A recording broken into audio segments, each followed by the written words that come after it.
Ujú.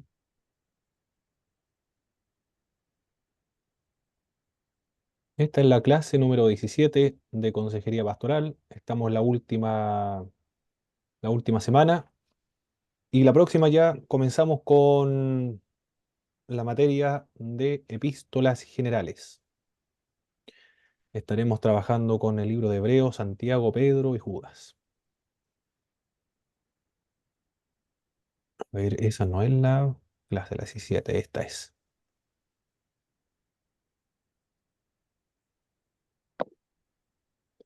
Los síntomas de la depresión.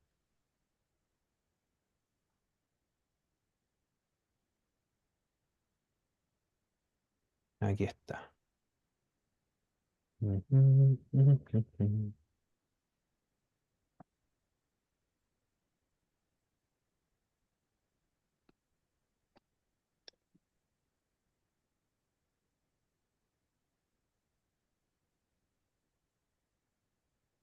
Bien, la depresión y suicidio entonces. Los síntomas, vamos a observar cuáles son de personas o hermanos también que se encuentran pasando por esta situación tan trágica, terrible del ser humano que es la depresión. Grandes hombres de Dios también han experimentado momentos de profunda tristeza, desesperanza, se sienten muy abatidos, como Moisés, por ejemplo, el profeta Elías, cuando después de haber triunfado sobre los profetas de Baal, Juan el Bautista igualmente por momentos de incertidumbre, cuando estaba en la cárcel y no sabía con seguridad si realmente Jesucristo era el Mesías, la persona que iba a estar esperando, que iba a redimir al pueblo de Israel. Todos nosotros, los cristianos, a mayor o menor grado, también hemos pasado por estos periodos de depresión. Para la mayoría de las personas, la depresión dura poco tiempo, otras, la experiencia de depresión es crónica. Para poder ayudar a una persona con depresión, el consejero debe tener presente los siguientes síntomas. Uno de estos síntomas de la depresión es la pérdida del apetito. Deja de comer, por lo tanto, como consecuencia, baja de peso de manera repentina, de manera abrupta. Pero también sucede en otros casos que la persona comienza a comer de manera desmedida, por lo tanto, la subida de peso también se da de manera súbita. Puede pasar entonces lo uno o lo otro, la baja de peso o el aumento de peso, la pérdida del apetito o come en abundancia. Esas son las dos razones por las cuales se puede evidenciar una persona que se encuentra bajo este síntoma terrible que es la depresión. También el otro síntoma que experimenta la persona que pasa por estos momentos terribles del estado emocional de un ser humano es o son los sentimientos de culpa, perdón, un marcado cambio de los hábitos de dormir. Algunos deprimidos duermen mucho y se despiertan cansados, pero la mayoría sufre insomnio. Siempre se sienten cansados física y emocionalmente, disminuye la rapidez al pensar y al hablar. No tienen ánimo tampoco de reflexionar o de pensar o coordinar las ideas. Por eso es que se producen estos cambios también en el hábito de dormir. Algunos duermen mucho u otros sufren de insomnio. O también sentimientos de culpa o de indignidad. Muchos deprimidos se censuran duramente a sí mismos, se sienten culpables cuando no tienen culpa. Otros censuran a su prójimo, se ensimisman en su propia conmiseración, exageran sus deficiencias e ignoran sus fortalezas. Magnifican todas las debilidades y los defectos que ellos tienen. Se autodestruyen a sí mismos, autosabotean. Piensan que ni Dios ni los hombres lo quieren. No se siente querido por nadie. Y merece también el ser ignorado por el resto de las personas y también de parte de Dios. Cree que es una nulidad y piensa que no sirve para nada. Por eso que toma la decisión de quitarse la vida, porque como exagera todas sus debilidades, se autocastiga a sí mismo, se desprecia a sí mismo, entonces piensa que le va a hacer un favor a los seres humanos, a la sociedad a la cual se encuentra con el quitarse la vida y abandonar este mundo. Otro de los síntomas que experimenta una persona que está pasando por la depresión es la apatía, el desgano, la actitud de no me importa. Descuida la apariencia personal, pierden interés en su trabajo, en sus actividades diarias y hasta su recreación favorita. No les resulta agradable. Personas que estuvieron en el culto, dirigían el coro, se arreglaban muy bien, se preocupaban de su apariencia personal, pero de pronto comenzaron a notar algunos cambios de actitud en esa persona. Ya no se arregla como antes, ya no está feliz tampoco como antes. Pareciera que alberga una tristeza continua, permanente, perseverante, y ya no disfruta el conversar con los hermanos o la alegría en los cultos. Es porque un hermano o una hermana de nuestra congregación está pasando por este momento de depresión. No solamente puede ocurrir, en algunos casos lo esconden y pasan desapercibidos los síntomas. No hay síntomas. Solamente cuando se produce el suicidio se dieron cuenta que estaba pasando por un momento de dolor profundo, pero que no lo compartió ni lo exhibió con nadie. Estas son evidencias que se explicitan, que se manifiestan o se exhiben. Ensimismamiento también, el deprimido se aísla de su familia, se aísla de los demás. No quiere ni tiene deseo de conversar con nadie. Quieren que lo dejen tranquilo. Siente tristeza y una tristeza profunda y constante. No responde al buen humor de otros. Se siente irritado por la alegría de otras personas. No le gusta que otras personas se rían, sean felices. A menudo llora o es capaz de arranques de enojo por cosas muy insignificantes. Se puede enojar por cualquier cosa, por algo que las personas comunes y corrientes o en un estado emocional normal no se irritaría. También puede pasar por dolencias físicas varias, como por ejemplo mareos, palpitaciones cardíacas, dificultades respiratorias, presión en el pecho, acidez estomacal, estreñimiento. Todos estos son los síntomas que experimenta una persona que está pasando por un estado profundo de depresión. ¿Ha visto estos casos, mis queridos hermanos, en su experiencia, en su vida, en su iglesia, entre sus amistades, su colega de trabajo?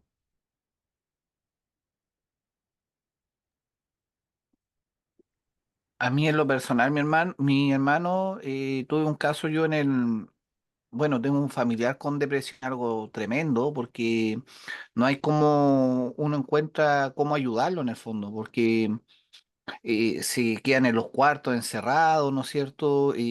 Uno no sabe lo que piensa y siempre está el temor de que se pueda quitar la vida. Tuve un amigo también, un caso en particular, que nunca supe que él tenía depresión y después lo estaba muerto, se mató él, se quitó la vida. Entonces, una cosa tremenda. Así No, que he que tenido varios encuentros ahí con esa patología. perfecto. Muchas gracias, hermano Víctor. Bien, estos son algunos de los síntomas, por lo menos que se pueden detectar, porque otros pasan desapercibidos. ¿Cuáles son las causas de la depresión? Las causas pueden ser muchas y variadas. Reacción por alguna enfermedad prolongada, se entiende en este sentido, porque una persona que lleva mucho tiempo con una enfermedad incurable o crónica, no hay esperanza de recuperación, solamente el poder mantener o evitar los dolores profundos. Agotamiento físico o emocional, pérdida de un ser querido. En este sentido es entendible, porque eh, cuando se pierde a un ser querido, el dolor perdura por el tiempo. entre 2 y 5 años más o menos es el tiempo aproximado, promedio en que dura el duelo. Ruptura por un romance también, algunos señalan que dura la misma cantidad de tiempo, entre 2 y 5 años, cuando se rompe la relación de una pareja. El rechazo por parte de personas apreciadas o la separación matrimonial puede terminar en una depresión. De las experiencias traumáticas de la vida, igualmente una de las causas de la depresión, abusos en la infancia, por ejemplo, es una de ellas, que no han sido solucionadas, tratadas, no se ha buscado un tratamiento médico para sanar o curar esas heridas, o no lo ha compartido, no lo ha conversado con nadie tampoco. La más terrible es la pérdida del compañero o compañera de vida, especialmente si ésta es de edad avanzada. También, en otros casos, la depresión puede ser genética. Todos los miembros de la familia tienden a la depresión. Puede ser también por causas bioquímicas. Una mujer después de dar a luz a un hijo puede pasar por este periodo de la depresión postparto, en el periodo de la menopausia y otros periodos donde puede experimentar la depresión. La anemia, por regla general, va acompañada también de la depresión. En este sentido serían genética, bioquímica.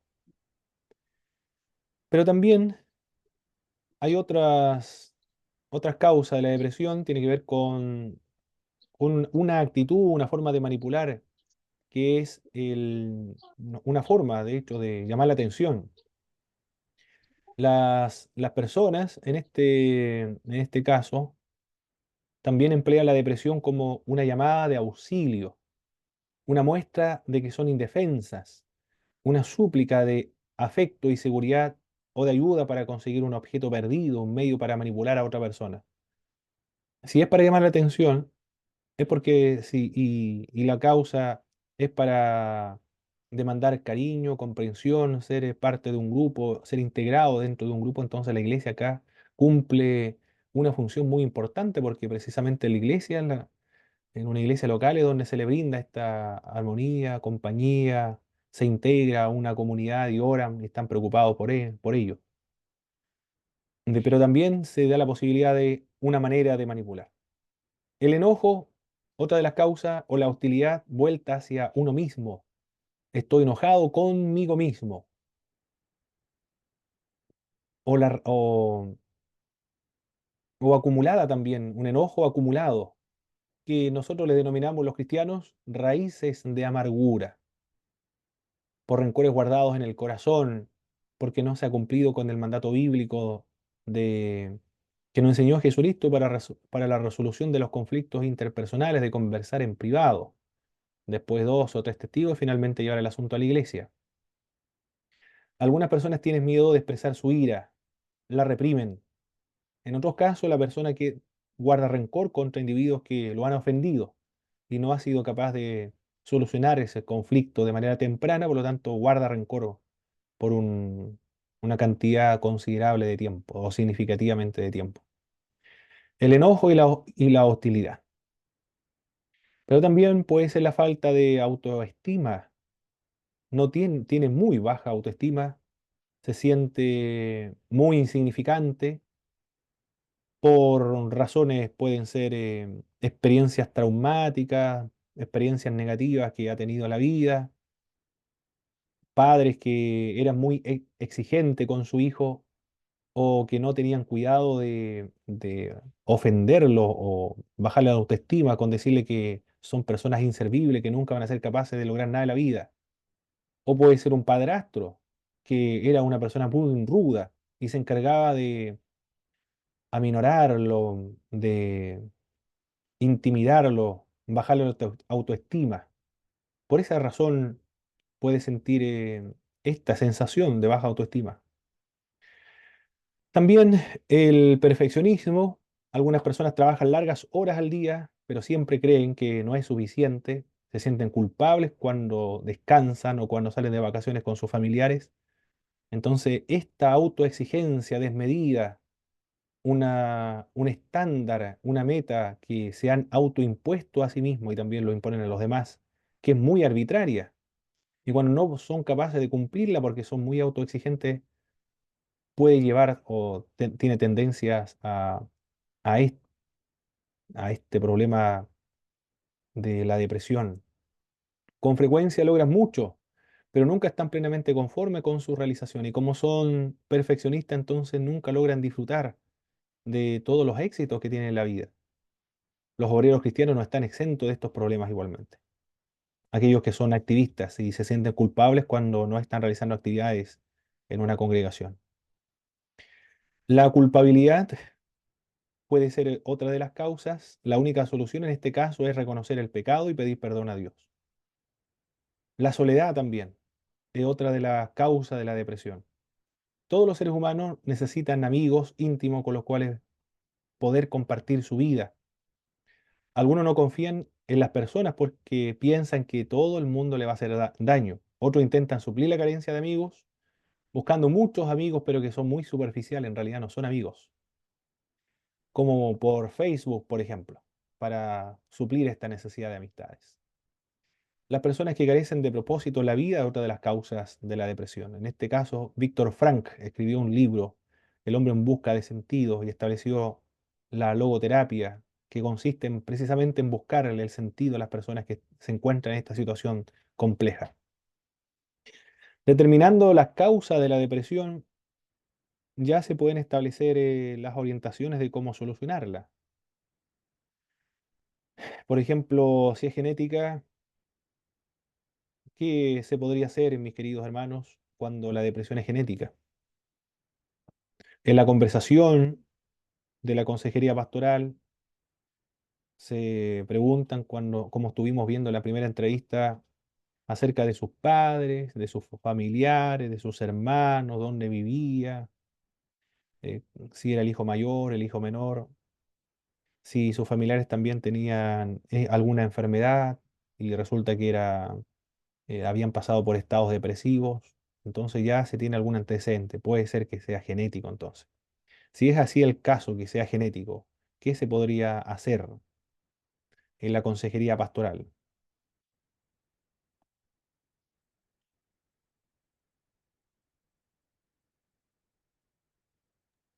Recomendarle acudir a un médico, Muy bien, derivar, ¿cierto? derivar, claro. Derivar, que una parte, un proceso que está contemplado dentro de la consejería pastoral. Eso no significa que no vamos a hacer nada desde nuestro campo, sino que se puede hacer algo desde nuestro campo, que es la lectura de la palabra, la oración y el acompañamiento espiritual, porque está comprobado también, y así se contempla al ser humano actualmente, que es un todo integral. Se ve al ser humano desde una perspectiva holística. Todo está estrechamente relacionado, todas las áreas unas con las otras. Si el ser humano en este caso es genético, entonces se le debe solucionar un profesional que vea este caso, sabe cómo, o- cómo abarcarlo o qué acercamiento se le debe hacer en ese caso, pero nosotros también podemos hacer algo desde la parte de la espiritualidad, de la oración, acompañamiento espiritual y por medio de la lectura de los pasajes bíblicos. Si fuese esa la causa de la depresión, si son cambios bioquímicos, ¿cuál sería también la, el procedimiento en ese caso, mis hermanos? Bioquímico, menopausia, puede ser, posparto. Pueden activar sus micrófonos para, para hablar, responder, mis hermanos. A ver, ¿alguien escribió? Aquí está. Hermano Ricardo dice, estoy en el aeropuerto, no estoy muy cómodo para participar activamente en la clase. No, no se preocupe, hermano Ricardo. Muy bien. Está en el aeropuerto entonces, hermano Ricardo. Bueno, dijimos, si es genético o cambios bioquímicos, bueno, también lo mismo de anterior, ¿eh? Derivar a una Lo mismo persona, anterior, derivar a un especialista, ¿no? claro, a un especialista, sí, sí. Los pastores, según lo que me han comentado, cuando han detectado que es un tema de depresión, lo han derivado y después quedan felices las hermanas, vuelven otra vez a la congregación sin ningún problema. Si una manera de llamar la atención, porque quiere cariño, aprecio, de ser parte de un grupo, la iglesia aquí le contribuye notablemente. Supongamos el caso de una persona que va a conversar con un pastor porque se dice que está depresiva, pero en realidad lo que desea, necesita es ser parte de un grupo, entonces la congregación le va a apoyar en ese sentido. Incluirlo inmediatamente dentro de un grupo de discipulado, por ejemplo. O ahí, para comenzar el evangelismo, el discipulado sería magnífico. Una vez a la semana, un grupo de dos, tres personas que estén enseñando la palabra de Dios. Y puede ser, y es también un medio que Dios utiliza para traer a las personas al evangelio. Así llegan mucho al evangelio, por medio de diversas enfermedades como esta, por ejemplo. En el caso de enojo, hostilidad hacia uno mismo, acumuladas por rencores guardados en el corazón, ¿cuál sería el procedimiento para ayudar a una persona que está depresiva por esta causa?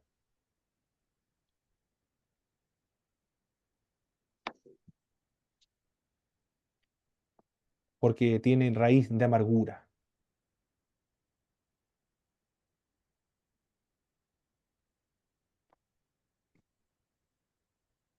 A mi hermano que se lo parece, no, no, no, acá está. ¿Qué se podría hacer? ¿Cuál sería la orientación o el procedimiento que emplearíamos en este caso si alguien tiene raíz de amargura, está enojado contra sí mismo, tiene rencores guardados en el corazón?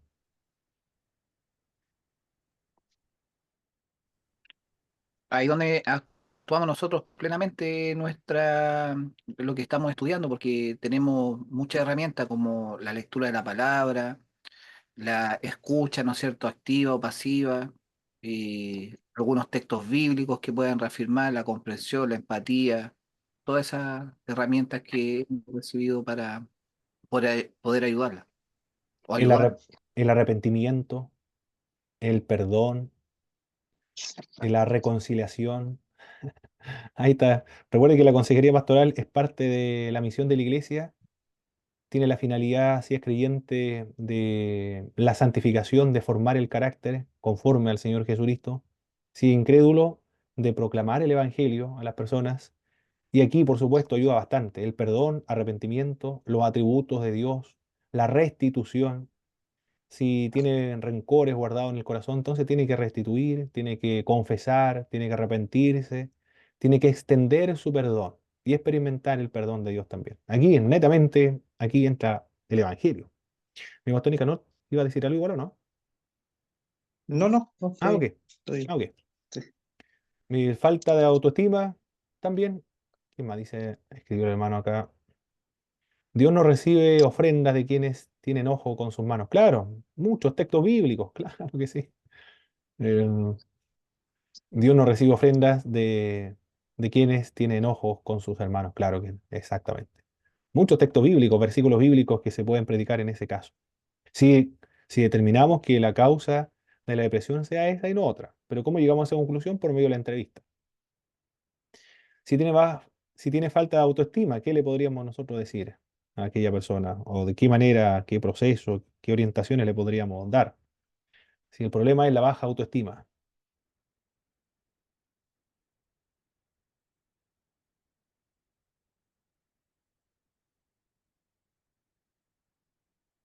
puede ser que él, él o ella no es cualquier persona, es alguien muy valioso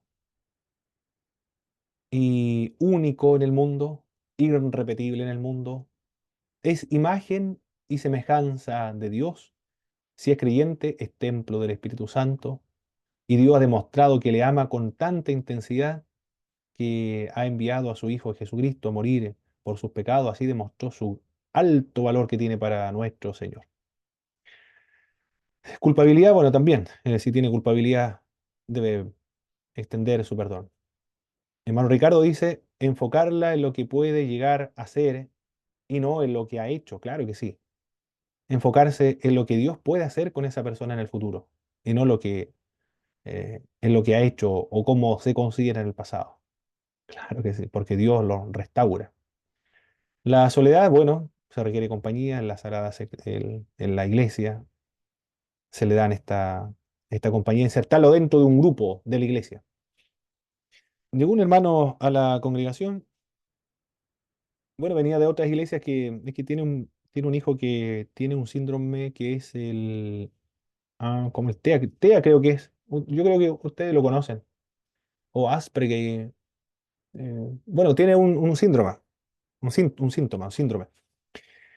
Y bueno, le gustó acá, se sintió muy cómodo porque la iglesia fue preparada también. Hay hermanos que tienen hijos con algunos síntomas y hay que tener comprensión, respetarlos, tener cuidado también, que no se sientan incómodos en la iglesia. Por lo tanto, los hermanos eh, sabían que el niño tenía ese síndrome. Por lo tanto, pasó desapercibido, normal, nadie se espanta cuando comienzan los gritos, por ejemplo.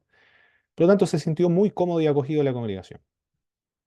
Y, y él quería participar en la iglesia.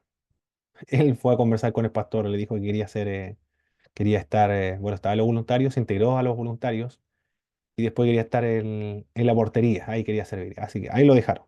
Él se ofreció porque necesitaba no solamente estar a la iglesia, ir a escuchar, sino necesitaba ser parte de un grupo, sentirse eh, necesario dentro de un grupo de la iglesia integrado, de ser útil para la iglesia, en la cual se le da acogida. Bien, esas son entonces algunas de las causas de la depresión. Faltó una que también se debe considerar que es la posesión demoníaca. En la posesión demoníaca, lo voy a dejar registrado ahí para que quede en la presentación. En la posesión demoníaca puede que ocupe todos estos factores también, de perfeccionismo, culpabilidad, soledad, son factores que puede utilizar un demonio para producir una depresión en una persona. Si en el caso de un incrédulo, entonces sería una posesión efectiva, en el más pleno sentido de la palabra. Bastaría entonces con un exorcismo o expulsar al demonio si si esto fuera, si fuera una posesión demoníaca. Si no es una posesión demoníaca y alguien que tiene discernimiento de espíritu se da cuenta que no es una posesión demoníaca, sino que una enfermedad, entonces se deben recurrir a otros procedimientos. Si se expulsa al demonio y resulta que no hay ningún demonio, entonces no es posesión demoníaca entonces. Hermano Víctor, ¿iba a decir algo? Sí, mi hermano Pablo, le iba a preguntar algo porque cuando usted conversaba pensaba yo, claro, puede ser una posesión demoníaca plena, pero eh, pensaba yo, mi hermano, ¿qué postura o qué piensa usted o cómo podemos actuar, ¿no es cierto?, cuando nosotros en nuestra práctica como cristianos imponemos muchas veces las manos por las personas cuando tienen ese tipo de espíritu inmundo que hay que expulsar fuera. Sería recomendable porque muchas veces se hace la invitación, no sé, se termina la predica y se hace la invitación para que los hermanos que están enfermos o que pasen al altar. En alguna iglesia se pasa eso. Mm. Habría que tener una entrevista necesariamente antes de para saber qué es lo que, si es un síntoma quizás médico que necesite, a lo mejor es algo bioquímico o simplemente confiar netamente si es que hay descendimiento de espíritu en la iglesia, porque muchas veces no hay ese don dentro de la iglesia, es una pena, pero no hay muchas veces eso. Y En, todos el- se toman eh, por la misma vara, como que fueran todos espíritus inmundos y no lo son. en la entrevista se van a percatar. Porque estamos en el contexto de la consejería pastoral, donde va una persona a conversar en privado con ella.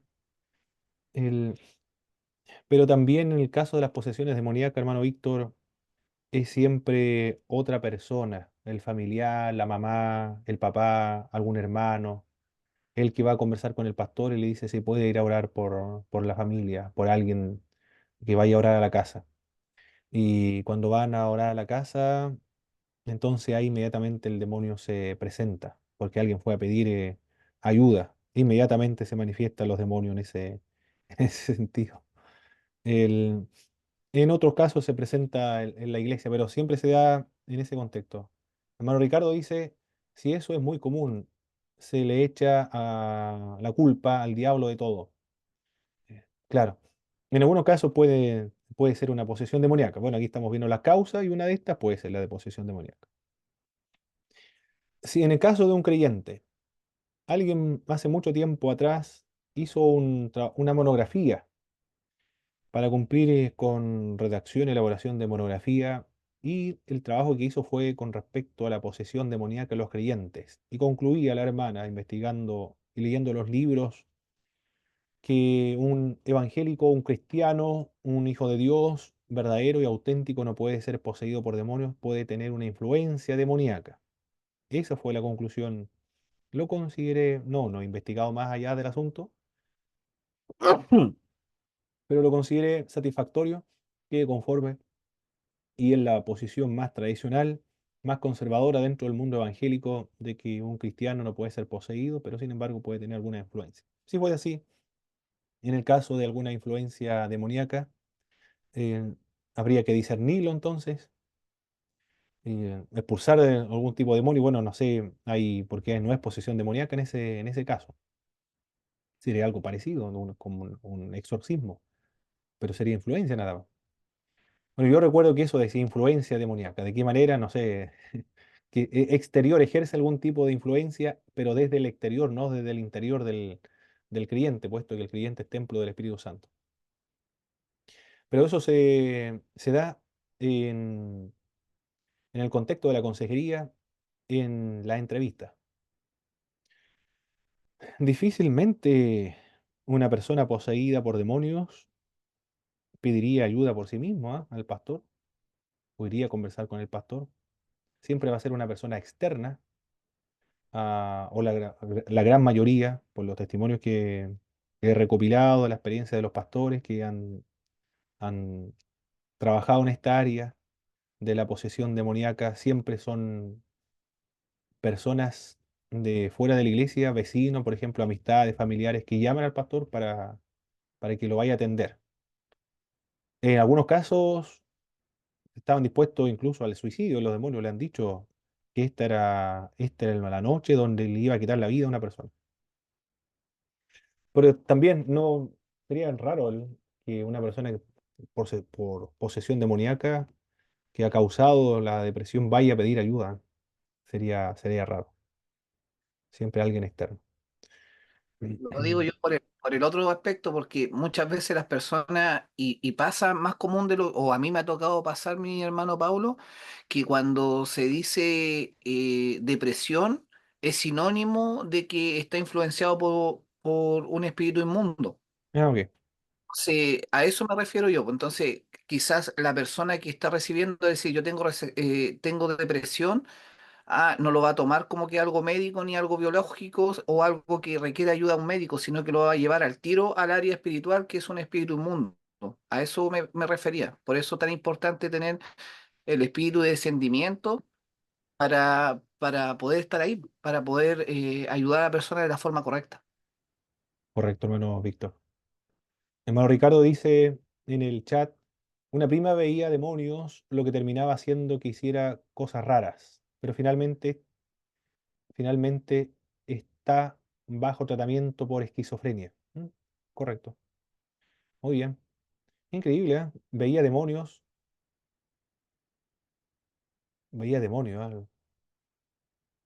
pero finalmente está en tratamiento esquizofrénico ahora. Bueno, era una esquizofrenia.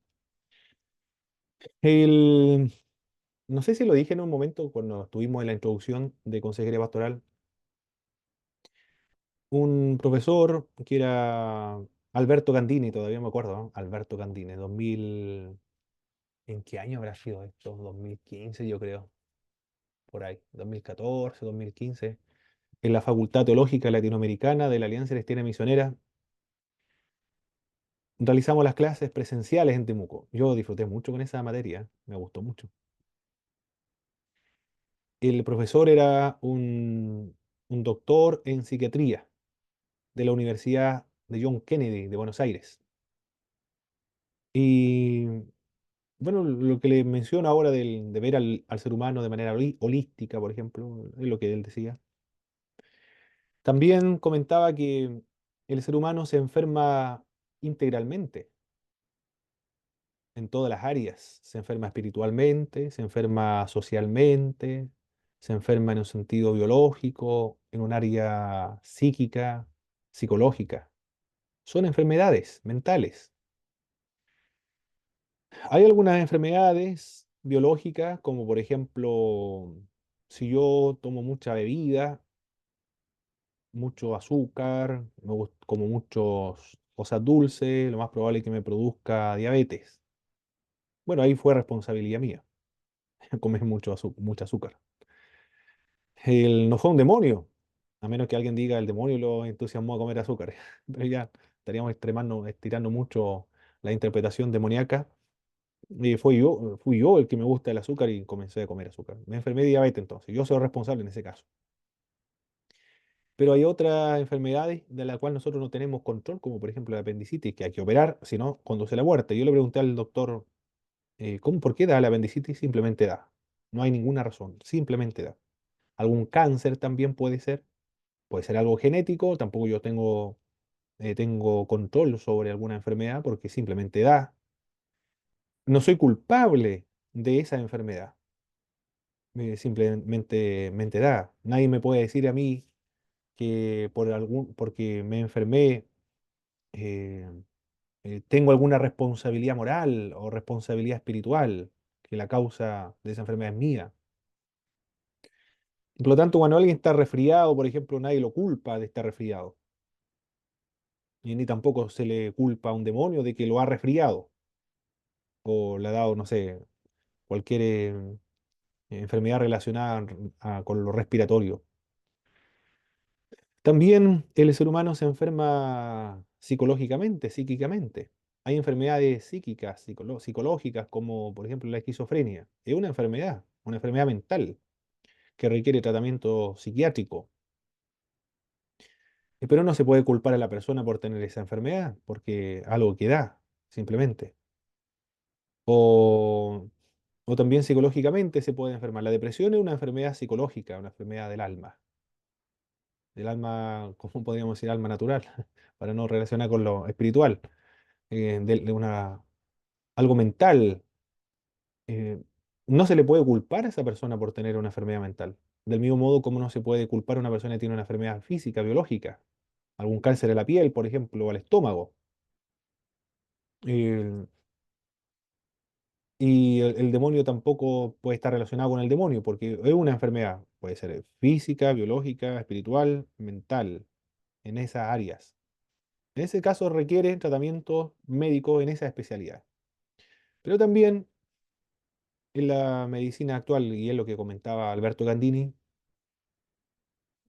existe la posesión demoníaca, cuando ninguna de los tratamientos que se dan puede ser psicológico, psiquiatra, con medicamentos, en el caso de la psiquiatría, o biológico, pastillas, medicamentos, inyecciones, en fin, cualquier tipo de exámenes que se realiza y no determinan cuál es la causa de la enfermedad, entonces concluyen los médicos, y esto está contemplado en el manual de medicina, de que la causa puede ser una posesión demoníaca entonces. Como es una posesión demoníaca, en los manuales de medicina deben llamar y respetar la fe del paciente. Si es católico romano, van a llamar a un cura. Si es un musulmán, van a llamar a un imán. Si es un judío, van a llamar a un rabí. Y si es un evangélico, van a llamar a un pastor evangélico para que le vaya a sacar el demonio. También se contempla en los manuales de medicina actualmente esa posibilidad, la posesión demoníaca. En las Sagradas Escrituras, en los evangelios, nos narra que Jesucristo sanaba a los enfermos y expulsaba a los demonios. Ahí estamos viendo que cuando sanaba a los enfermos, era una enfermedad biológica la que tenía la persona. Y en otros casos expulsaba a los demonios. Es decir, si estaba enfermo de algún tipo de enfermedad, era producida por el demonio, por eso lo sacaba.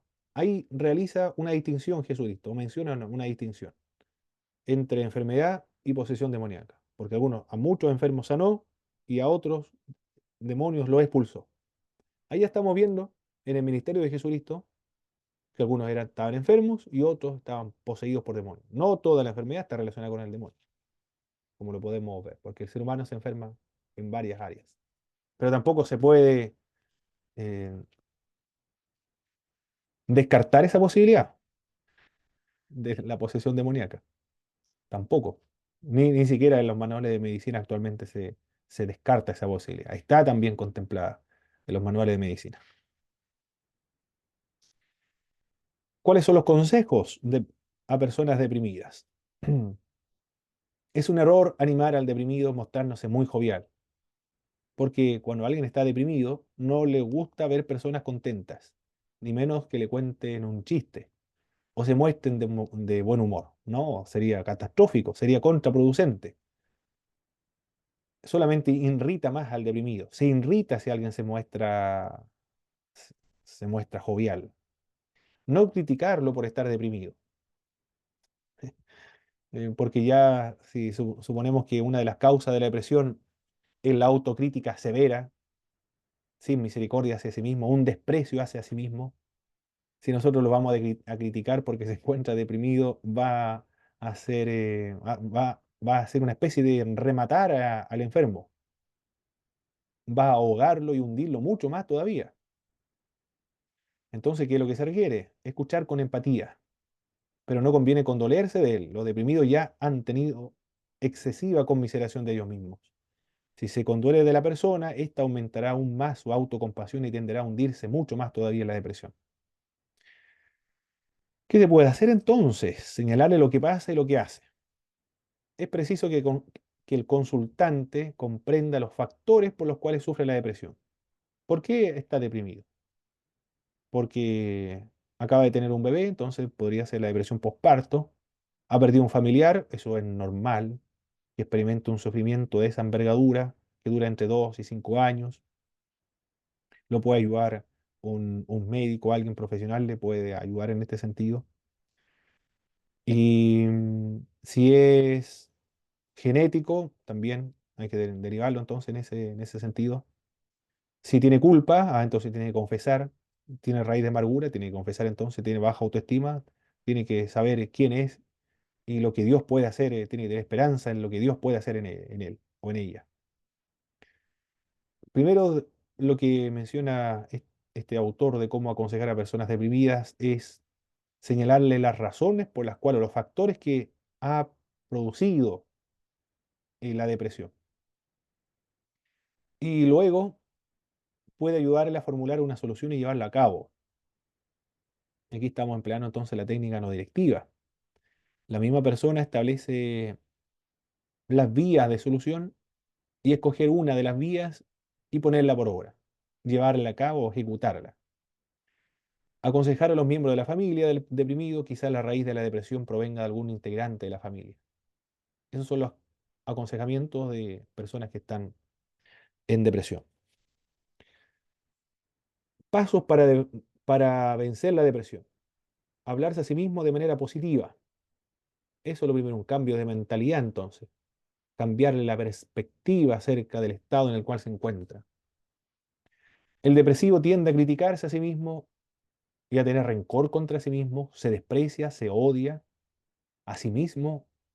Aquí no, aquí el texto bíblico, amar a Dios, perdón, amar a tu prójimo como a ti mismo, el deprimido no se ama a sí mismo, se desprecia, se odia a sí mismo.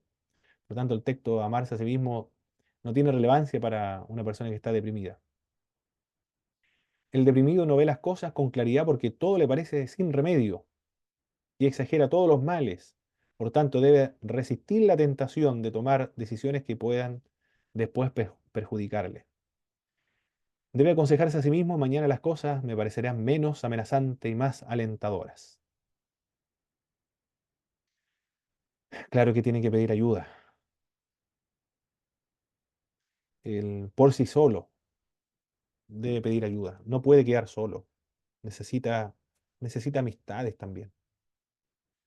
El problema es que algunos deprimidos se ensimisman, no conversan con nadie, no exhiben su dolor, se lo guardan a sí mismo y parece que sufren mucho más, le gusta sufrir más su depresión cuando no lo exhiben o no conversan con nadie. Estas enfermedades, mis queridos hermanos, recuerden que son enfermedades mentales y en algunos casos no se tiene control sobre estas enfermedades del mismo modo como no se tiene control sobre el cáncer, porque también puede ser patológico, puede ser genético, llega a un estado, y hay varios estados de depresión, algunos ya la persona no es responsable de sus actos, como cuando alguien entra en una adicción, por ejemplo, ya no tiene control, no es responsable tampoco sobre su adicción del alcohol, o también puede ser de la droga, o una adicción a los juegos. En el caso de los juegos tiene un nombre esto que es la ludopatía. No sé si el hermano Víctor conocerá el término ludopatía. O Un alguien. colega mío Lo conoce era entonces. sí, a los juegos A los terribles. juegos. Los casinos. Como yo trabajé en el casino, entonces era conocida la ludopatía. La ludopatía, la persona ya ha perdido su responsabilidad en cuanto al manejo de sus propios recursos. Y tiene que llevarlo al médico, un psicólogo lo diagnostica y firma de que esa persona ya no tiene control sobre sus propios recursos económicos y se supone en los casinos, cuando alguien se ha declarado ludópata, se le debe prohibir la entrada al casino y un familiar le va a pasar en la entrada, a la puerta, el certificado para que se le impida la entrada a un juego de casino a un ludópata. Había psicólogos en el casino, me acuerdo, para ayudar a las personas que sufrían o que consideraban que ya estaban cayendo en la ludopatía. Pero los jefes decían, a nosotros nos interesa que vengan a jugar y que vengan a invertir y dejar su plata. No estamos tan interesados si están enfermos o no. Así que a nosotros nos conviene que todos vengan a jugar y permanentemente estén depositando sus recursos acá. Algunos iban a perder 6 millones de pesos en una noche, otros 2 millones y medio, otros 3 millones de pesos. Impresionante la cantidad de dinero que perdían esas pobres personas. Bueno, esa era la ludopatía. Pero el ludópata pierde, es una enfermedad mental eso. Claro que comenzó con algo pecaminoso, claro, pero después ya, igual que el trago, la droga, y después ya no tiene control, ha perdido el control. Es una enfermedad. Mi hermano Paulo se ¿Sí? dio también con algo más pequeño. No sé si se recuerda usted las maquinitas tragamonedas que ponían en los negocios. Fue increíble cómo la gente empezó a tener, no sé si síntomas de esa enfermedad, pero una de las razones por qué la sacaron fue por eso, porque la gente se ponía adictiva Sí. al tema de esos. Parece que todavía está hermano Víctor en algunos lugares, o no sé. Hermano Boris, ¿cómo está? ¿En Osorno está la maquinita esta tragamoneda o no? Maquinitas tragamonedas. Sí. Donde Sí, se le echa algo, 100 ¿no? Sí se pesos. ve. Todavía Sí, están. claro, sí, sí. Ah, Algo, algunas se ven, sí se venden. en algunas partes parece que lo sacaron y lo prohibieron. En Sí, Temuco yo recuerdo que lo sacaron, pero en Osorno en está algunas. todavía. Mm, Claro, causaba eso, la ludopatía. Claro que ahí bueno, igual perdían harto dinero las personas. En comparación con lo otro, veían 6 millones de pesos en una noche, 2 millones y medio, 3 millones en una noche. Bueno, acá también la depresión es una enfermedad mental, ¿eh? Hay que verlo desde esa perspectiva. Cuando ya la persona bueno, es muy patológico, ha perdido todo control y no es responsable de sus actos. Conocí a una hermana, era joven, tenía yo creo que unos 22 años más o menos, en la región de la Araucanía. Yo iba a hacer clase a esa iglesia y, y ella juntamente con un amigo de ella, eran tres y siempre iban tres, pero eran tres amigos. Después el- se casó con el amigo. Amigo, bueno, siempre estaban juntos, eran amigos y terminaron casándose.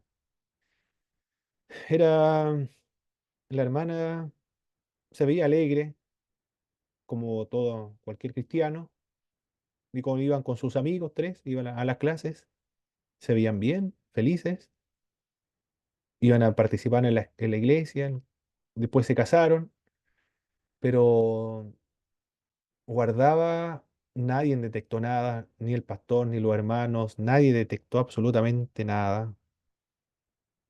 Los papás, sin embargo, decían que había pasado con anterioridad algunos momentos de depresión. No sé si fue tratado o no. Después, cuando me contaron, yo quedé impresionado, no lo podía creer. Pero ella llevaban un mes y medio de casada con el hermano, jovencito, y tomó la decisión drástica de quitarse la vida, se ahorcó. Hermana, hermana en Cristo. Sobrevivió un día, estuvo agonizando un día. Mi pastor fue a conversar con ella y le mencionó el nombre, le dijo, si me escuchas, apriétame la mano. Y le apretó la mano.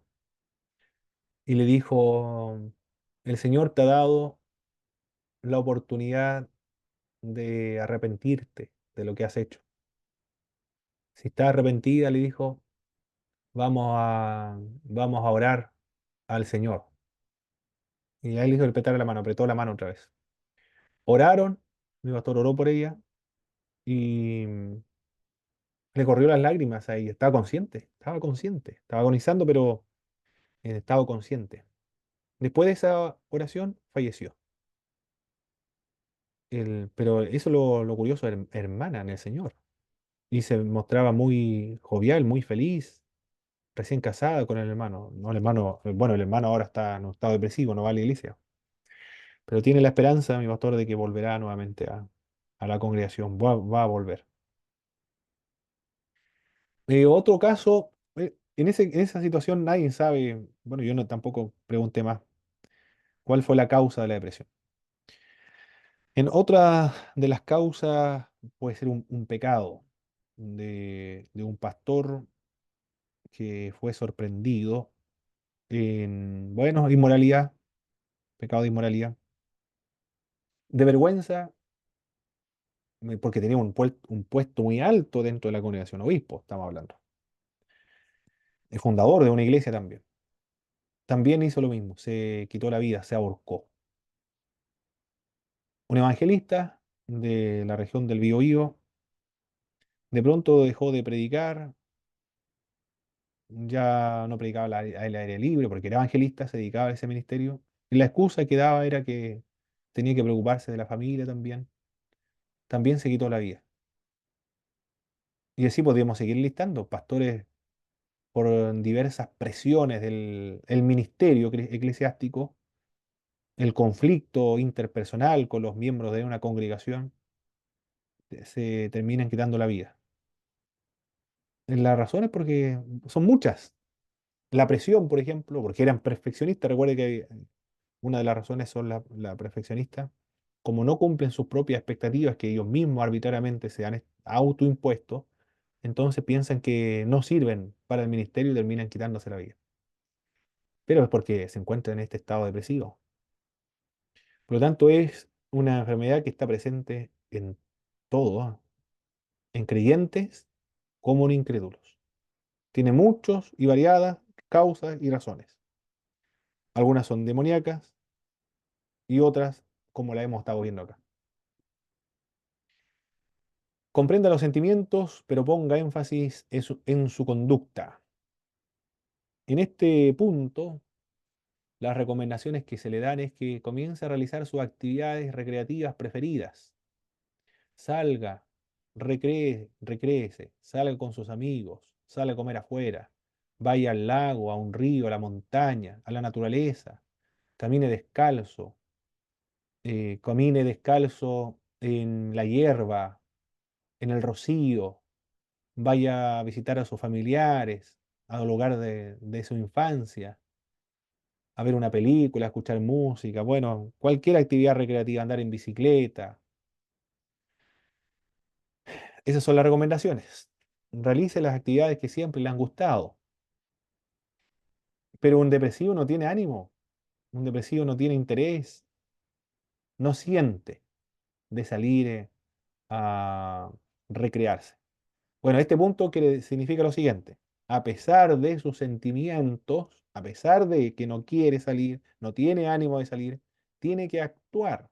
Es decir, tiene que esforzarse y salir a recrearse, a contemplar la naturaleza o cumplir alguna actividad que siempre le ha gustado.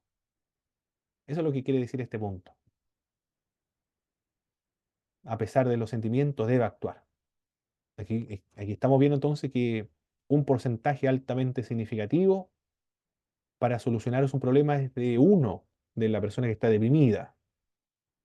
Y el otro porcentaje del médico, del pastor, de los hermanos de la iglesia, de sus amistades, de sus familiares, depende otro porcentaje.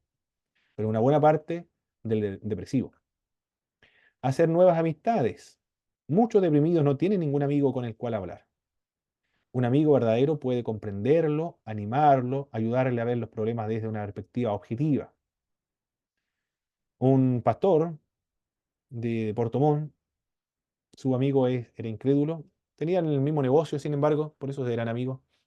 Y bueno, se prestaban recursos económicos importantes también. Se deprimió su amigo. En un mes completo no salió de su casa, tenía las cortinas cerradas, quería morirse, no quería alimentarse. Oye, qué increíble lo que ocurre en la depresión, es terrible, ¿ah? Quiere morirse. Y el pastor fue y le dijo, le llamó la atención, bueno, como era su amigo, entonces le dijo que no lo quería ver nunca más en esa situación, que se iba a levantar o si no, lo iba a sacar a la fuerza. Bueno, algo hizo su pastor y se recuperó, lo ayudó. Es porque tenía a alguien cerca, un amigo. Le dio ánimo para que se recuperara. Yo lo conocí y claro, andaba muy contento, muy feliz. Después lo fue a ver al trabajo, a- al pedir algunos favores o algún negocio que tenía. Pero se veía muy jovial, muy animoso ahora. Y después el pastor me dijo, él era la persona que estaba con depresión, pero se logró recuperar. Gracias al Señor. Aquí vemos la importancia de tener muy buenos amigos, ¿eh? En situaciones como esta es maravilloso, una gran bendición tener amistades.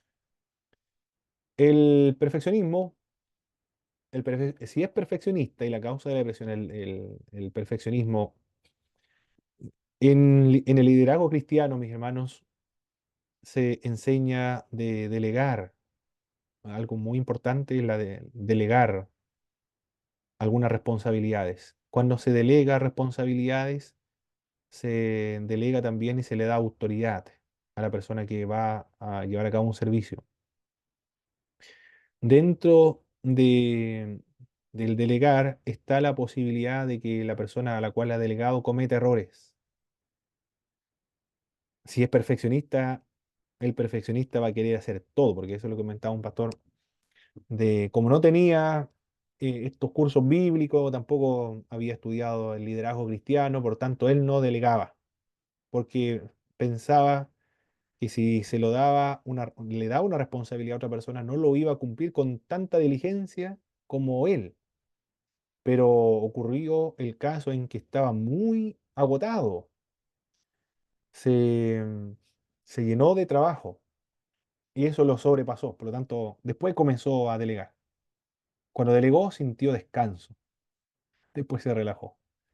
Pero era eso, porque era perfeccionista. Pero él aprendió a delegar en base al ensayo y error, después de haber cometido muchos errores y de haberse agotado, excedido de trabajo ministerial. Bueno, si es así, es el caso del perfeccionista que ha causado la depresión, debe darse cuenta que todo el mundo a veces comete errores. Debe aprender a perdonarse, a ser más tolerante consigo mismo y también con los demás. Y nadie es perfecto, todo siempre hay margen de error. Y cuando delega también debe darle la posibilidad a equivocarse porque todos aprendemos del mismo modo, por medio del ensayo y del error. En los primeros ministerios muchos errores se cometen, por lo tanto cuando se le delega, está recién aprendiendo la persona a llevar a cabo y cumplir ciertas responsabilidades, por lo tanto también se va a equivocar. Cuidado de mirar hacia adentro y hacer examen de conciencia. Las personas deprimidas tienden a juzgarse a sí mismas de manera excesiva. Cuidado con emplear la depresión para manipular a otros. El deprimido debe aprender a expresar sus emociones de una manera que no daña a otras personas. Orar diariamente, saturar la mente por medio de la palabra de Dios son las otras recomendaciones que se dan a una persona con depresión. Es un complejo este asunto de la depresión, mis hermanos, porque termina, recuerde, en suicidio. Y la realidad muestra que tanto creyentes como incrédulos pueden pasar por estos episodios y algunos pueden ser crónicos, que eh, se extienden en el tiempo, otros son patológicos y genéticos. Algunos son más graves que otros. Y es una enfermedad mental. Hay muchas causas. Y también la posibilidad de la posesión demoníaca. Si es así, con un exorcismo debería sanarse, curarse. De lo contrario, son otra de las causas. ¿Algún comentario, mis queridos hermanos, antes de pasar a la siguiente clase? Porque tenemos media hora todavía. Podemos trabajar la otra clase. Sobre la depresión y el suicidio.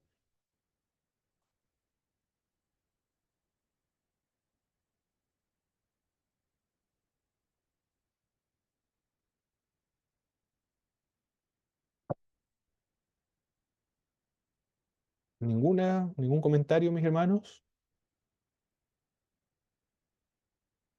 para pasar a la siguiente entonces. Bueno, esto ya lo vimos ya. Tenemos que ver a otra. Ahora tenemos que trabajar con la presentación número o la clase número 17.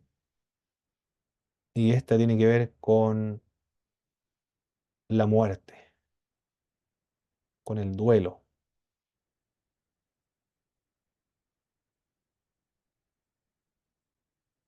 Vamos a ver entonces, el duelo.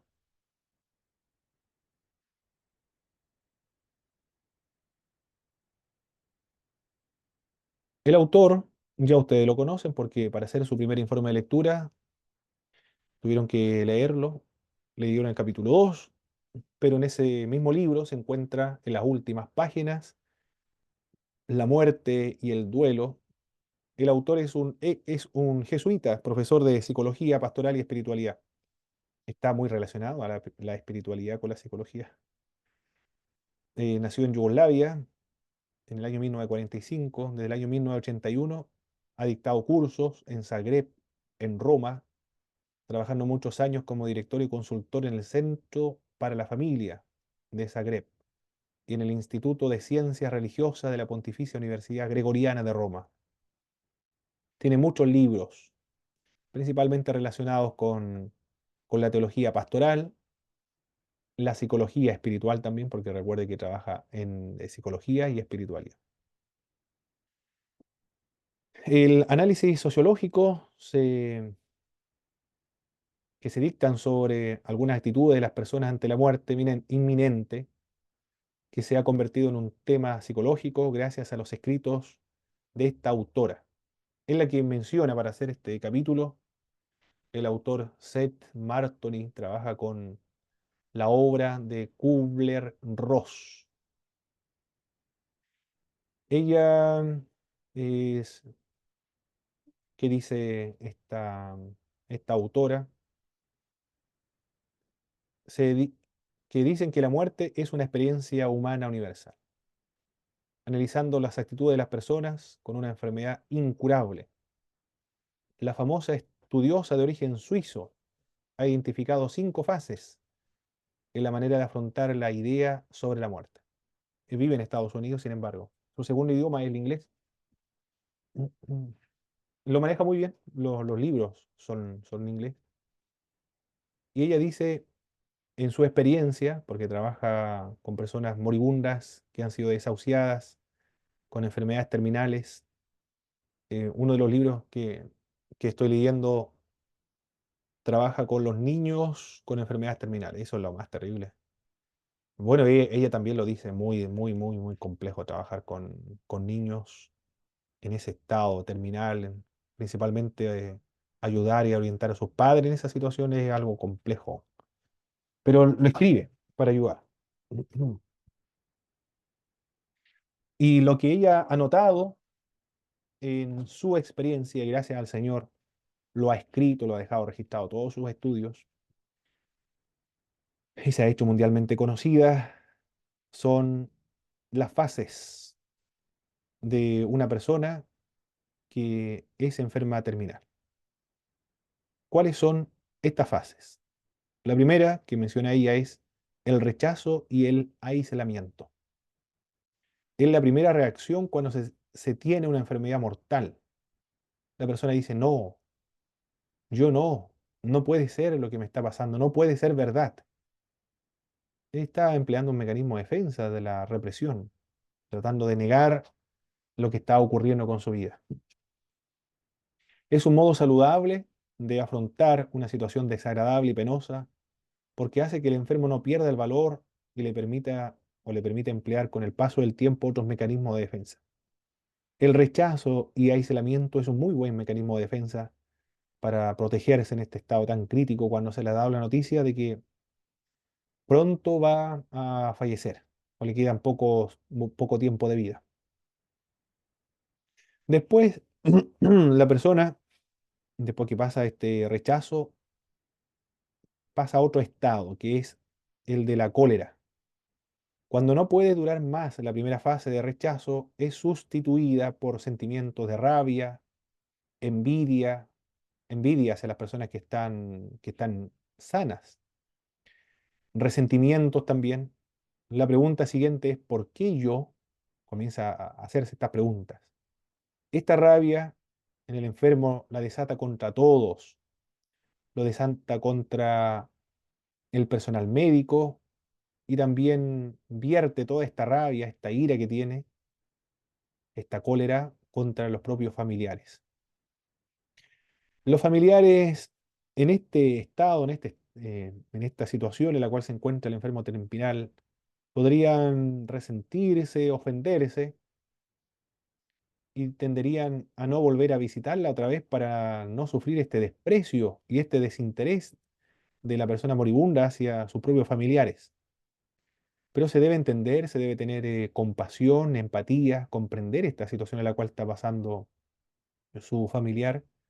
En realidad lo que está haciendo es asegurarse simplemente si sus familiares realmente lo quieren y de manera incondicional.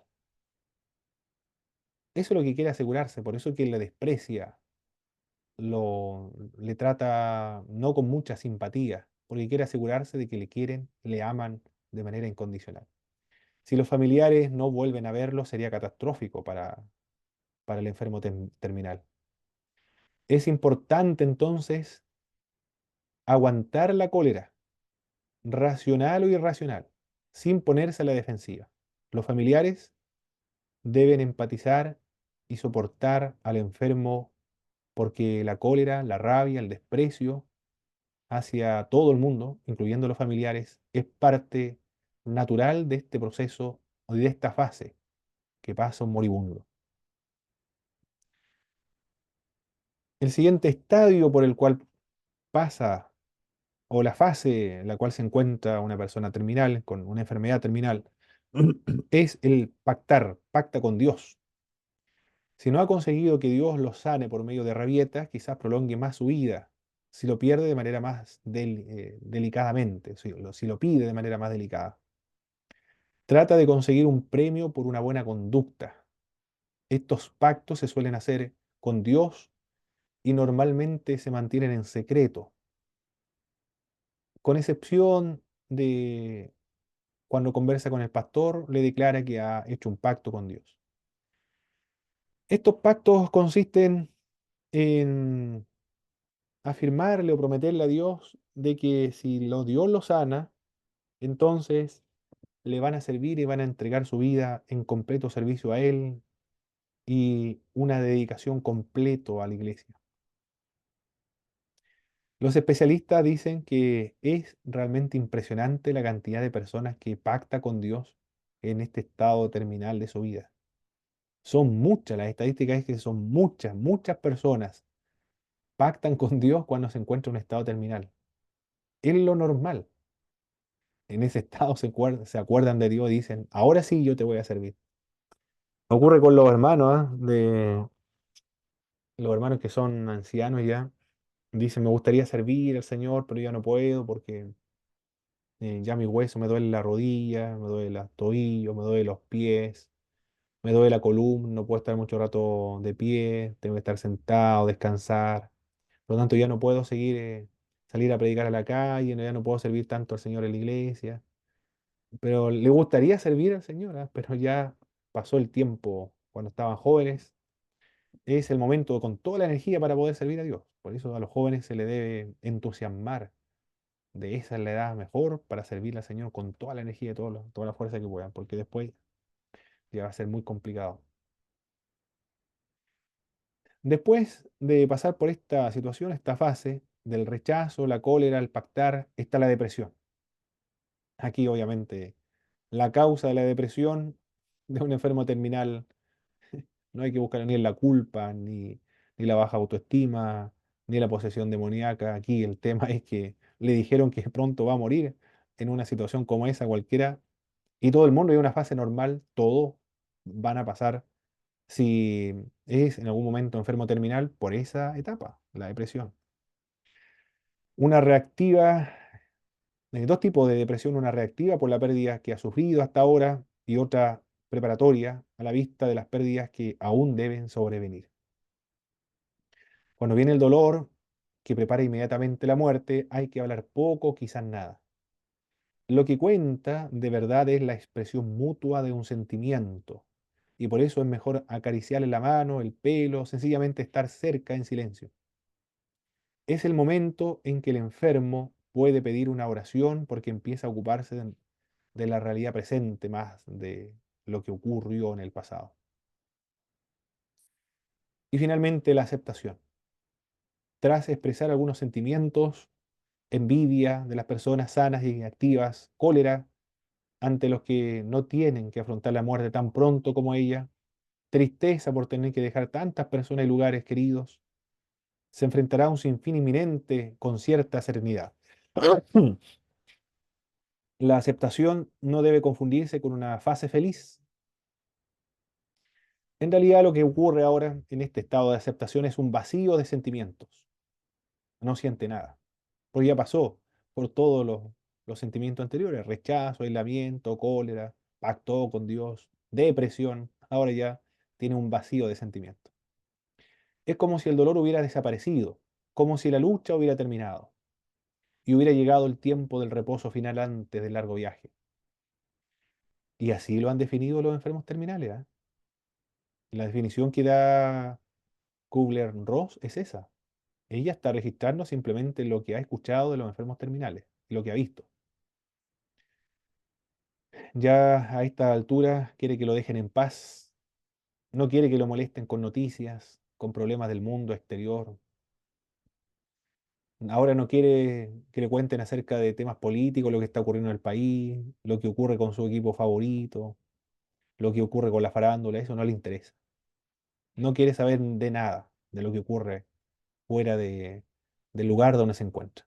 Ya no desea tanto la visita tampoco. No tienes ganas de hablar. La comunicación con él es sobre todo no verbal. Puede tomarlo de la mano, pedirnos que estemos con él en silencio, con ella en silencio, para asegurarse de que estaremos con él hasta el final. Es ahora cuando la familia suele necesitar más ayuda, comprensión y apoyo que el propio enfermo. Estos son las 5 fases de un enfermo terminal. Comentario, mis hermanos, de estas 5 fases. ¿Qué le parece? Como lo describe Elizabeth Kubler-Ross. Qué hermoso como lo describe él, o sea, está todo en escala, qué maravilloso. Y ponerse a pensar que si es que no viene el Señor, todos vamos a llegar a esa Exacto, etapa exacto. de poder ese proceso tremendo. Mi pastor Nicanor, ¿iba a decir algo? Sí, una realidad que uno la vivió. Yo la viví hace poquito con la Ya, partida de mi papá, ya. más o menos casi un mes, y estaba viendo todos los síntomas y de veras que es impactante, me impactó. Creo que es Correcto. muy cierto lo que dice la autora. Mm. Tremenda, tremenda. ¿No se ha traducido este? O quizás sí, yo no lo he encontrado, pero hay un libro que está en inglés, pero es impactante de los jóvenes, de los niños, eso ya es terrible. Ella lo ve. Bueno, ella trabaja, se ha dedicado a eso, a esa área de la muerte. Bien, digamos entonces, la asistencia espiritual a los moribundos. Búsqueda de sentido es una de ellas. Lo que más suelen necesitar los moribundos desde el punto de vista espiritual son búsqueda de sentido. La esperanza concreta es la que tiene que ver con aspectos de la experiencia personal, como la ausencia de dolor o de otras molestias físicas, pero también una esperanza con fines trascendentes, con significado teológico o filosófico. Si la persona acá es incrédula, es el momento para predicar el Evangelio, la fe, el arrepentimiento, la confianza en Dios, el preparar su alma para el estado eterno.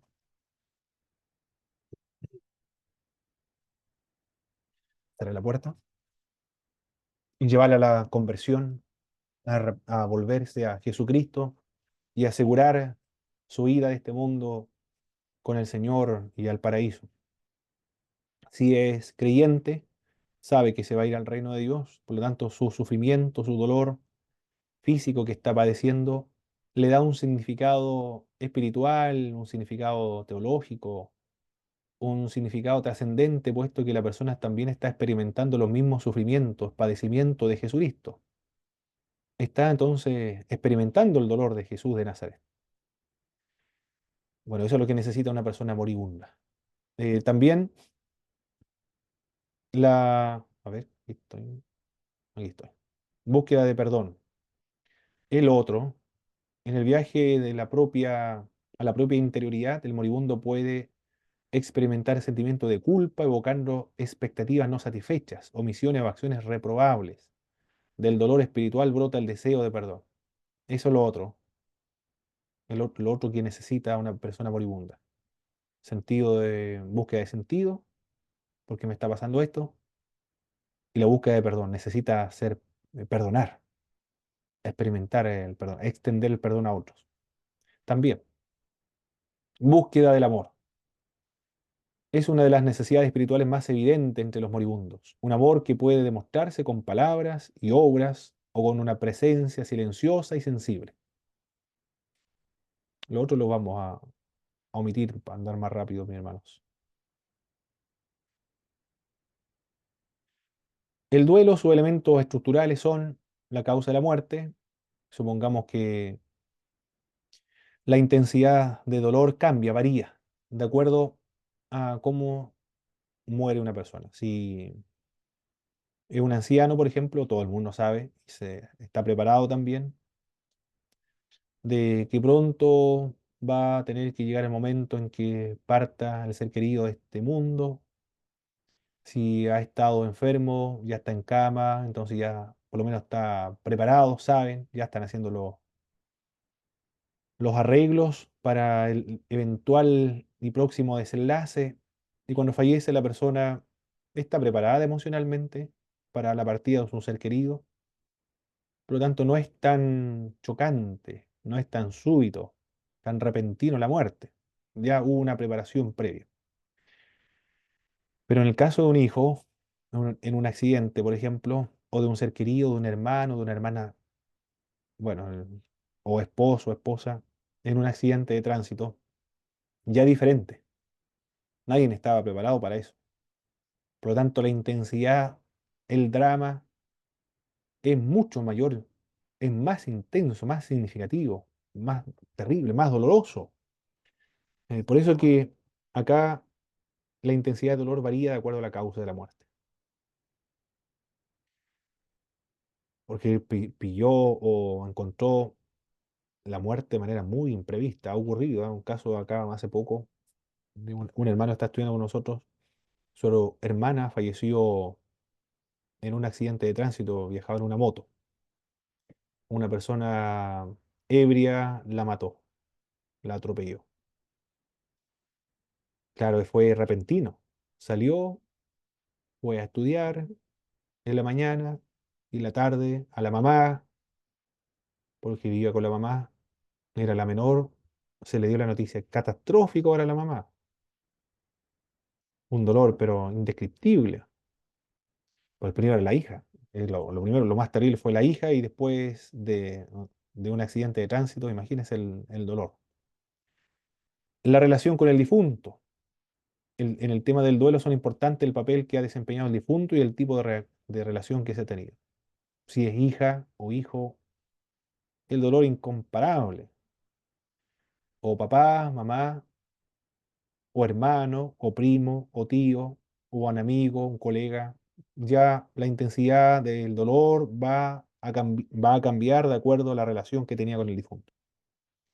En el contexto humano y social en que vive la persona su experiencia del duelo y el repertorio de recursos personales que tiene para enfrentar el duelo. Depende de las familias, pues algunas son más abiertas que otras para exteriorizar el dolor.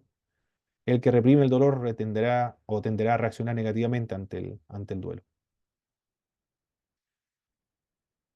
Son varias reacciones que se pueden producir en esta dinámica del duelo. Una de estas reacciones son reacciones físicas y atípicas. Perdón, típicas y atípicas. Las típicas, una de ellas es la física. Se puede sentir punzadas en el pecho, agujas que le están clavando el corazón. Momentos de pánico también. Por eso que necesitan pastillas para estar con tranquilidad. De ahogo, desvanecimiento, dolor de cabeza, sensación de opresión, insomnio. Claro, con dolor, ¿quién va a querer dormir, hermano? No se puede dormir con dolor del alma o dolor del corazón. Muy complejo aquello, ¿no? No quiere comer, sensación de opresión, insomnio, pérdida del apetito, pérdida de la fuerza física también, la intranquilidad. Algunos estudiosos han demostrado que la tasa de mortalidad es muy alta en los primeros meses de viudez. Cuando muere el papá, por ejemplo, lo sigue la mamá, ¿no? Cuando eran mayores, 80 años, 70 años, lo sigue en un lapso de tiempo de un año y medio o meses, porque es muy alta la tasa de mortalidad de los primeros meses de viudez, dicen los estudios.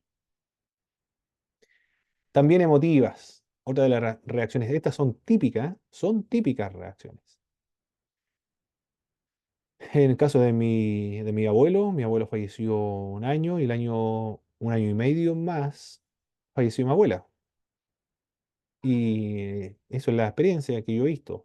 Pero los estudios han demostrado que la tasa de mortalidad en esos primeros meses de viudez son muy altas en todas partes del mundo. Las emotivas se presentan en forma de shock, atontamiento, pánico, incredulidad, rechazo. De la rabia contra el que recuerda aquel deceso, e incluso miedo de faltar el respeto al difunto cuando se empieza a tener la alegría de vivir. Es decir, pareciera que fuera pecado o fuera imprudente el manifestar alegría después de un tiempo de haber perdido un ser querido. Bueno, esos son momentos o reacciones típicas, emotivas, pero también se producen reacciones mentales. Es difícil concentrarse, se pierde la capacidad de proyectar sobre el futuro. ¿Qué más voy a hacer ahora en el futuro? Y en que se busca la persona perdida en los objetos, en los recuerdos, en los olores, en los sueños, llegando a tener alucinaciones auditivas o visuales. En este sentido se debe respetar el duelo de todas las personas, no todos sufren el duelo igual. Por eso algunos tienen fotografías de sus familiares cuando se va a la casa y algunos me han comentado que reprochan esta actitud de los hermanos de la iglesia porque tienen fotografías de sus familiares muertos y ya fallecieron. Parece que lo vieran como algo malo, como idolatría o algo, no sé.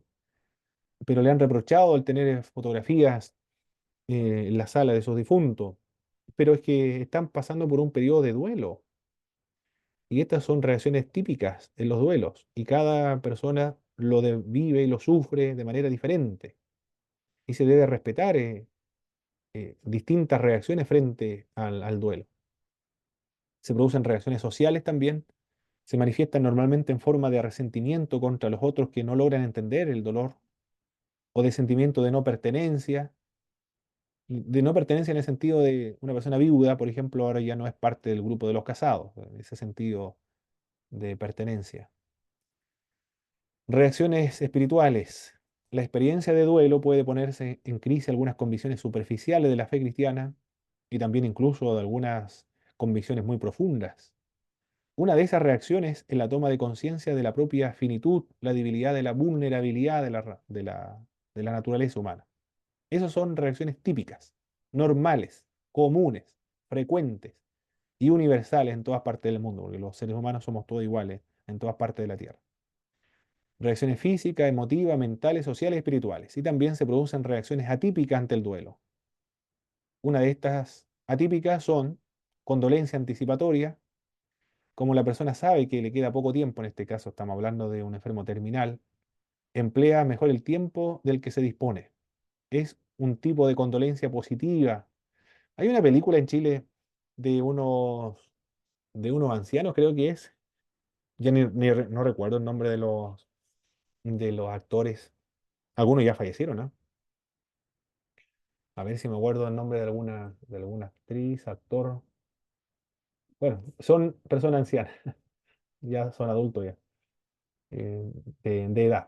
Pero reciben información de que pronto van a morir, se lo desahuciaron. Entonces ellos disfrutan la vida, pero al máximo. Estas son reacciones atípicas ante el duelo. Condolencia anticipatoria. Condolencia retardada la otra. El que vive este tipo de condolencia controla la situación, sobre todo al principio, tanto para no dejarse abrumar por ella como porque debe dar ánimo a las personas que le rodean. El dolor se manifestará incluso violentamente en un segundo momento. Eso es la condolencia retardada. Después comienza a manifestar el dolor. La condolencia crónica. La situación de condolencia no se resuelve y dura incluso años, porque la persona está anclada en el pasado, no espera nada del futuro. Ya aquí se requiere tratamiento, ¿ah? Esto ya no es normal. Esto recuerde, es atípico. Las otras son típicas, esto es atípico. Aquí requiere ayuda profesional, porque no puede ser que ya han pasado mucho tiempo. Recuerde que el duelo dura aproximadamente, según los especialistas, de 2 a 5 años. Pero ya cuando han pasado más tiempo, más años, esto ya no es normal. Necesita ayuda. Condolencia patológica, la otra, ya esto es una enfermedad también, es atípica. La persona se encuentra abrumada por el dolor de la pérdida y presencia o presenta también graves desequilibrios físicos y psicológicos. También aquí sí requiere necesariamente ayuda psicológica. Pero esta reacción atípica yo la comprendo así porque si es patológica, por ejemplo, desequilibrios mentales, psicológicos, físicos. Yo vi una vecina en donde vivía, en la ciudad de Temuco, que le mataron,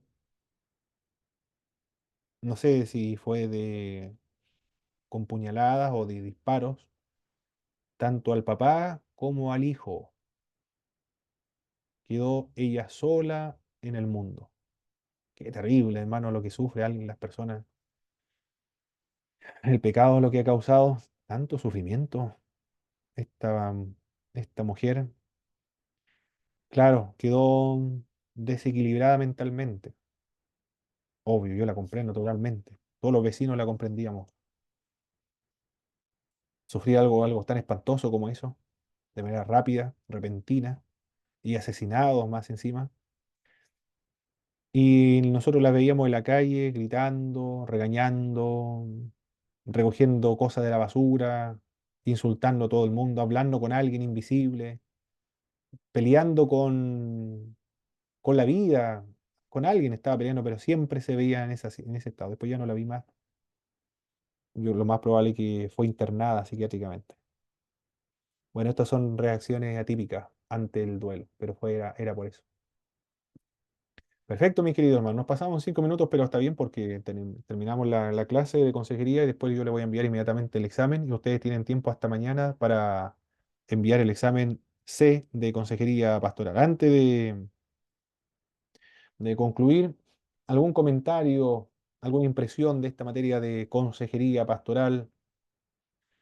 Si ¿De qué manera le ha ayudado esta materia a su ministerio y también lo recomendarían ustedes a los hermanos, a los pastores, a los predicadores de sus iglesias? ¿Creen que esta materia es importante para las iglesias cristianas evangélicas de nuestro país?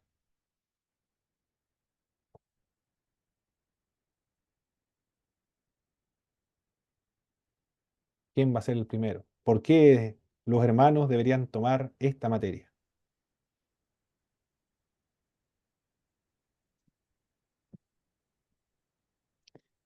Mi hermano Pablo, ¿Mm?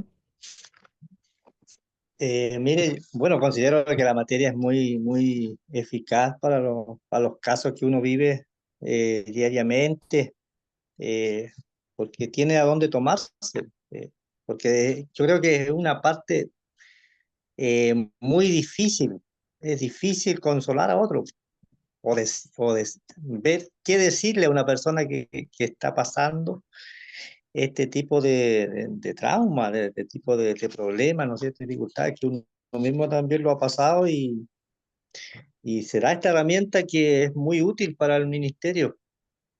Sí, yo me acordaba tiempo atrás, en mi trabajo se presentó un tema eh, de bueno, un conocido, una persona de que me fue a dejar un material a la obra y resulta que le hablé. Bueno, yo sabía que se le había, en un accidente, como usted dijo, se le había muerto su hijo, en un accidente así de imprevisto. Fue a comprar pan y también gente ebria lo atropelló y falleció. Y, y me encontré con esa escena. Él me fue a dejar el material día lunes, esto sucedió día domingo, y bueno, yo estaba en conocimiento que había, le di mis condolencias, pero el hombre no aguantó, po. Eh, Se puso a llorar, y fue difícil para mí, fue muy difícil eh, llegar a él, pues, tratar de contenerlo. Eh, que ciertamente lo único que le dije Mm, es bueno llorar, desahogarse y vivir su duelo, vivirlo. mm, Entonces, para mí, bueno, ahora esta herramienta que usted nos está entregando a través del autor, bueno, nos hace a lo mejor dar una base más sólida de lo que de cómo una persona vive su, bueno, las diferentes reacciones que tiene cada persona, porque todos no son iguales. Y acá tenemos varias dinámicas y reacciones que se pueden reconocer en las personas. Entonces, no, estoy muy, digamos, muy contento de recibir la materia. O sea, para mí ha sido de mucho provecho, de mucho, digamos, poder recibir este conocimiento enriquecedor para mí, de todas formas. Así que yo lo recomendaría, ¿no? A la mayoría de las iglesias, sobre todo a la gente que administra en la iglesia. Yo creo que es muy bueno, es muy bueno.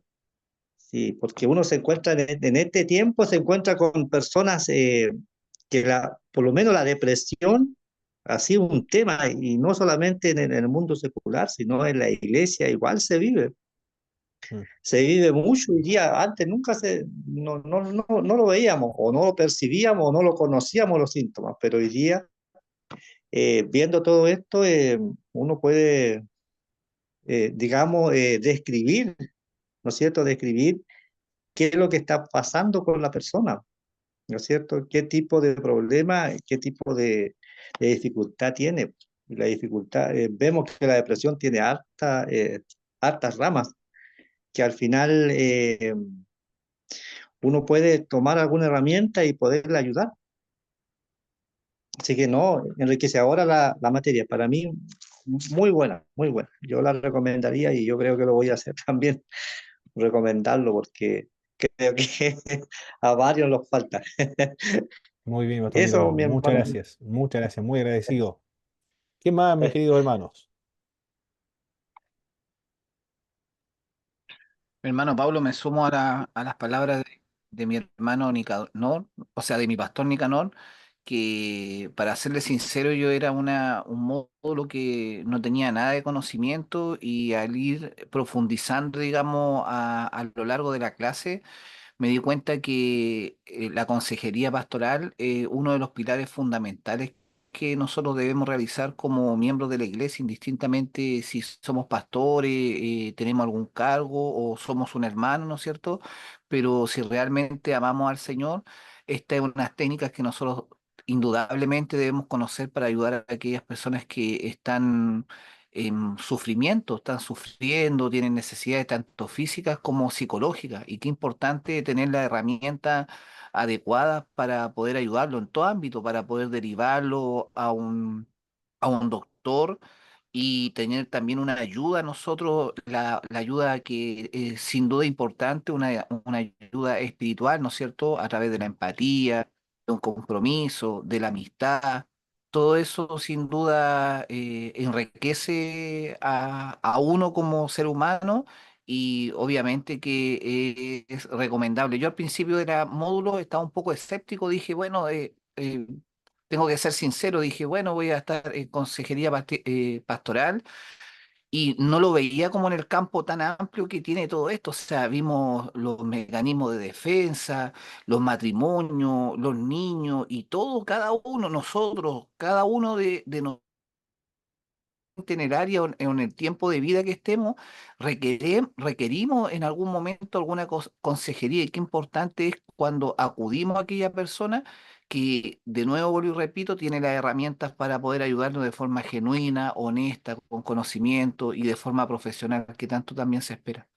Solamente una sugerencia, yo con mucha humildad o a mí me pareció, digamos, cuando vimos el tema de poder tener hijos y buscamos, digamos, las formas de las posturas bíblicas, me hubiera gustado haber quizás profundizado más ahí, en ese ámbito para poder saber qué sustento bíblico podía tener cada área para poder fundamentar su pilar que ellos pensaban, porque notaba en mi conocimiento que decía, pucha, hay unas personas que, o algunos grupos de iglesia dicen que está bien cuidarse y en otros lados dicen que no. Bueno, alguno tenía que tener la razón, tenía algún pecado, eso me deja como tarea para la casa a mí también para poder indagar. Obviamente que todos los temas son más profundos, pero me hubiera gustado haber sabido los textos bíblicos y haber profundizado más en esa área. Eso es mi Perfecto, hermano comentario. Víctor. Muy bien, hermano Víctor. Muchas gracias. Muy bien. ¿Qué más, mis queridos hermanos? El último. Y finalizamos. Hola, hermano Pablo. Bendiciones, hermano Jorge. Saludo a los pastores y hermanos que están conectados. Bueno, llegando al final de esta asignatura, me queda solamente agradecer a Dios y a usted también por darnos esta linda herramienta que, si bien entiendo es una pincelada a lo profundo que es la consejería pastoral. Bueno, a mí me gusta el término consejería espiritual. También entiendo que tiene que ver mucho con el tema humanista, psicológico. Y desde allí ya comenzó para mí un aprendizaje, ya que me costaba mucho poder compatibilizar la parte espiritual con la psicología. Hoy, hoy ya lo entiendo que es necesario que no solamente el pastor, sino que todo líder, todo mentor debería tener un concepto claro de lo que es la consejería, ya que la consejería nos ayuda a resolver los problemas cotidianos del día a día. La consejería, lo que he aprendido es mucho más que un estudio bíblico y de alguien que solamente hable detrás del púlpito, sino es un acercamiento a los conflictos que tiene cada persona.